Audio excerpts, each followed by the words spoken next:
Bonjour à tous, bonjour à toutes, c'est Raph. Bienvenue sur votre vidéo de récap et d'analyse du Dow Jones.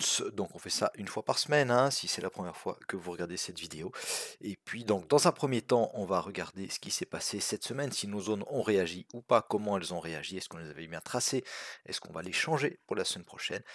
Ça sera l'objet de la deuxième partie de la vidéo. Donc on commence toujours sur du 4 heures, hein. N'hésitez pas évidemment dans un premier temps à vous abonner à ma chaîne, à mettre un petit pouce bleu, ça fait toujours plaisir, et à partager mes analyses. J'ai pas du tout tradé cette semaine, hein, comme je l'ai dit, pour ceux qui ont déjà regardé la vidéo sur le DAX. J'ai pas tradé, pourquoi? Parce que je vous ai préparé quelque chose, que je vous... Voilà, un petit cadeau, hein, pour Noël. La semaine prochaine, soyez activez votre cloche des notifications. Comme ça, vous recevrez une petite notification justement, et puis vous pourrez aller voir la vidéo, et puis recevoir le cadeau qui va avec. Voilà, alors... On commence tout de suite. Alors, le Dow Jones, c'est bien, elles ont bien réagi nos zones, hein. D'accord, elles ont bien réagi nos zones. Je vous rappelle qu'on note évidemment, hein, ces zones, elles sont notées d'une semaine à l'autre. D'accord, donc on note ça le week-end. Regardez, ça c'est le PDF du week-end dernier. D'accord, donc on était là, hein, on était là. Donc nous, on attendait le prix, d'accord, dans un premier temps sur cette zone intermédiaire, hein, quand ce sont des zones jaunes, je vous rappelle que c'est des zones intermédiaires, d'accord. Donc pour moi, ce sont des zones qui sont moins importantes que les zones qui sont en rouge ou en vert. Ok. Et puis donc, hop, on arrive ici dans la zone, la première zone intermédiaire, et qu'est-ce qui se passe? Eh bien, on réagit directement, d'accord? Donc c'était, bon, il était 8 heures le matin, hein, d'accord? Donc c'était un peu tôt, mais voilà, on réagit et on vient chercher quelle zone? On vient chercher notre zone 2, ok? Notre zone 2, on avait dit que c'était la zone de polarité, donc des 35 400 points, hein, pardon, vous voyez ici, hop, on a les 35 400 points, et puis on avait les moyennes mobiles 50 et 200, qui étaient évidemment en soutien. Regardez, hein, on s'est bien appuyé, en tout cas sur la 200, on a enfoncé un tout petit peu la 50, mais on s'est bien appuyé sur la 200 pour repartir à la hausse, d'accord? Donc notre zone intermédiaire ici, d'accord, elle n'a pas tenu ni à la hausse ni à la baisse, alors elle a réagi un petit peu ici, hein, c'est normal, il y a la résistance une mensuelle, mais voilà, donc moi pour la semaine prochaine, probablement qu'on va la supprimer, on verra ça tout à l'heure. On remonte une deuxième fois chercher cette même zone, ok, et qu'est-ce qui se passe? Eh bien, rebelote, on revient chercher encore une fois notre zone 2. D'accord? Donc, comme sur le DAX, deux zones qui ont super bien fonctionné, ok, eh bien, c'est la zone intermédiaire ici et notre zone 2. D'accord? On va juste aller zoomer ici sur ce petit... Hop, sur ce qui s'est passé ici, comment on pouvait prendre le trade, parce que ça, je pense que c'est intéressant. D'ailleurs, je vais vous montrer tout à l'heure, j'ai fait une petite explication dans le Discord. Bon, on va prendre directement ça en fait, comme ça on va pas besoin de quitter l'écran. Alors, juste que j'ouvre ça, hop, voilà. Alors, voilà l'explication que j'ai faite sur le Discord. Donc, on avait notre zone intermédiaire, ok, avec les 36 000 points, hein, on l'avait dit, je vais vous le remontrer. Ah, on peut pas comme ça, voilà. Non, excusez-moi, hein. Elle est là, voilà. D'accord, on avait dit ici, zone entre les zones 1 et 2, on a la R1M et les 36 000 points, d'accord. Donc la R1M c'était cette zone-là, et les 36 000 points c'était évidemment celle-là.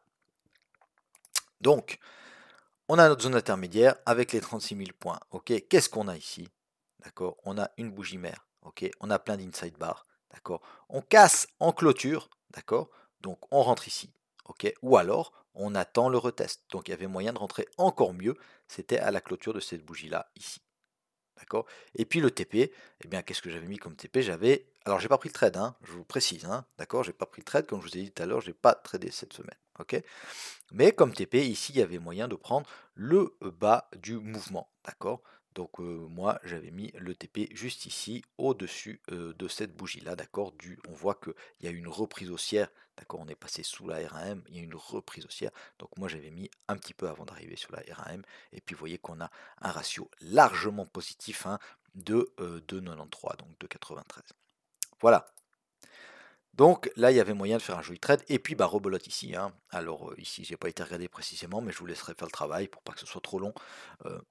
Voilà, il y avait moyen ici de prendre de nouveau un joli trade. Et puis là, on a une petite réaction, hein, sur la zone 2. D'accord? On a retracé directement. Donc là, ça peine, hein, ça peine. Donc soyez prudents la semaine prochaine, hein, comme je vous ai dit tout à l'heure. On a pas que des bonnes nouvelles au niveau fondamental, hein, au niveau de Micron, au niveau du Corona et tout ça. Ça serre la vis un peu partout, même aux États-Unis. Donc c'est probablement ce genre de réaction baissière ici, hein, ça donne des excuses en fait aux acteurs du marché pour, voilà, on croise une résistance, hop, ben on vend parce qu'on a une news qui est, enfin un marché qui est pas tout à fait, qui est pas tout à fait serein, d'accord. Donc voilà, on verra bien, hein. Dans un, vous avez vu, hein, on avait la Fed, hein, ici mercredi, d'accord. Donc on annonce des bonnes nouvelles, boum, on part à la hausse, d'accord. Les bonnes nouvelles, c'était quoi? Ben, on bouge pas les taux, hein, donc boum, on part à la hausse. Et puis ensuite, voilà, on a un peu peur du corona, donc ça nous donne l'excuse pour tout retracer, d'accord. Donc on prend les bénéfices sur ce mouvement-là, et puis on retrace tout, d'accord. Voilà, on a fait l'aller-retour. Maintenant, on se retrouve à peu près au point de départ, hein, même un tout petit peu plus bas. Mais on verra la semaine prochaine comment ça va évoluer. Alors, allez, rapidement, on va aller voir en hebdo. Alors, en hebdo, contrairement au DAX, on ne va pas noter de bougie mère hebdo. Pourquoi? Parce qu'on a cette petite mèche-là. Et puis, je pense que ce niveau-là, on a... alors, ce sont les 36 000, évidemment. Hein, donc, on a déjà une zone. Donc, on ne va pas alourdir plus que ça. Mais vous voyez qu'on retrace une partie de la hausse de la semaine dernière. Voilà, bon, rien de catastrophique pour le moment, mais là on sent quand même un essoufflement, hein. Vous voyez, là le marché il est en forme, il monte, il monte, il monte, il monte. Et puis là, on sent un essoufflement, d'accord. C'est vrai qu'on a fait un plus haut que le précédent et que le plus bas est toujours plus haut. Pour le moment, on a un plus bas qui est plus haut, mais on peine à faire un plus haut, hein. Ok, là on peine à faire un plus haut, alors attention, ce sont des signes qui peuvent. En tout cas, il faut avoir ça dans un coin de la tête. En journalier, hop, en journalier, on a ouvert sur cette bougie-là, d'accord. Donc, d'accord, on est venu chercher dans un premier temps notre zone intermédiaire, et les 36 000. On est reparti à la baisse, on est reparti à la hausse, on est reparti à la baisse, d'accord. Bon, voilà. Donc, on est légèrement baissier, évidemment. La journée de vendredi, elle est même bien baissière, d'accord. Donc, attention, hein, attention. On a des niveaux, évidemment, qui sont intéressants en journalier. Hein, on a les 61,8 qui sont ici, d'accord. Ça correspond en plus ici à cette FTR, je ne sais pas si vous connaissez les FTR, hein. J'ai fait une petite vidéo, si ça vous intéresse, vous pouvez les voir dans mes playlists, hein. Il y a ici, donc on pourrait avoir ici un FTB, donc la première fois qu'on revient sur ce genre de niveau ici, c'est des niveaux qui sont intéressants à travailler, d'accord. Donc à surveiller, d'accord. Donc ça c'est la zone à peu près des 34 500, hein, 34 500, 34 700. Voilà, on va supprimer tout ça et puis on va aller voir ce qu'on va faire avec nos zones en 4 heures. Donc, en 4 heures, on a ici, hop, comme je l'ai dit tout à l'heure, ça on supprime. Ok, on est passé à travers plusieurs fois, ça ne veut pas dire que ça ne peut pas réagir, hein. Évidemment qu'on peut réagir, on a la résistance 1 mensuelle, on a les 800, d'accord, mais histoire d'alléger un peu le graphe, on supprime cette zone-là. La zone 1, moi je vous propose de la laisser là. La zone 2, on va la laisser ici également, tant qu'elle réagit, hein, il n'y a pas de raison de la supprimer. On sera attentif à cette zone-là qui prend de plus en plus de poids, hein, parce qu'on voit qu'elle résiste bien, d'accord. Donc si on revient, pourquoi pas regarder des signaux de vente, hein. Alors plus on revient dans une zone, il y a deux solutions. Soit ça renforce la zone, parce que les gens ont confiance dans cette zone, et puis cette zone, on voit qu'à chaque fois, elle fait quand même des beaux mouvements de baisse, hein, d'accord. On a quand même... Hop, on a quand même des mouvements de baisse de 700 points, ok, de voilà, 750 points, voilà, une moyenne de 700 points, voilà, c'est des beaux mouvements de baisse quand même. Donc, voilà, mais plus on vient la tester, au bout d'un moment, elle va lâcher la zone, hein, d'accord. Donc, à surveiller vraiment les news, hein, comme je vous ai dit. Si on a une news de vaccin, bah, faites gaffe, on peut tout péter à la hausse.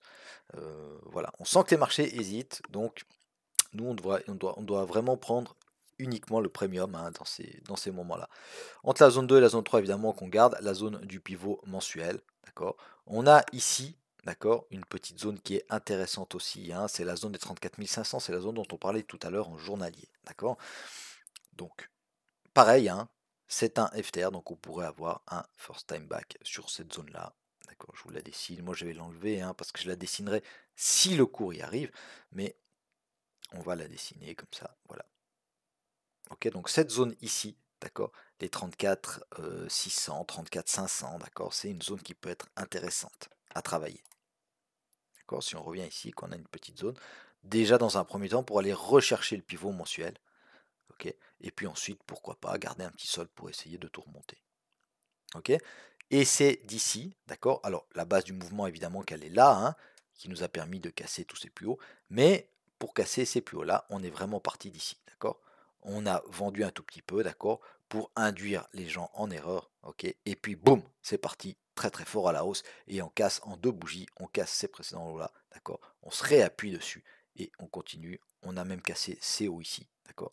Donc, attentif, hein, attentif aux 34 600, 34 500, et puis évidemment à la zone 3. Ok, on va supprimer ça pour pas alourdir. Donc j'espère avoir été clair. Si ce n'est pas le cas, n'hésitez pas à mettre un petit commentaire. Je vous souhaite à tous et à toutes un excellent week-end et je me réjouis d'ores et déjà de vous retrouver la semaine prochaine. Salut à tous, bye bye.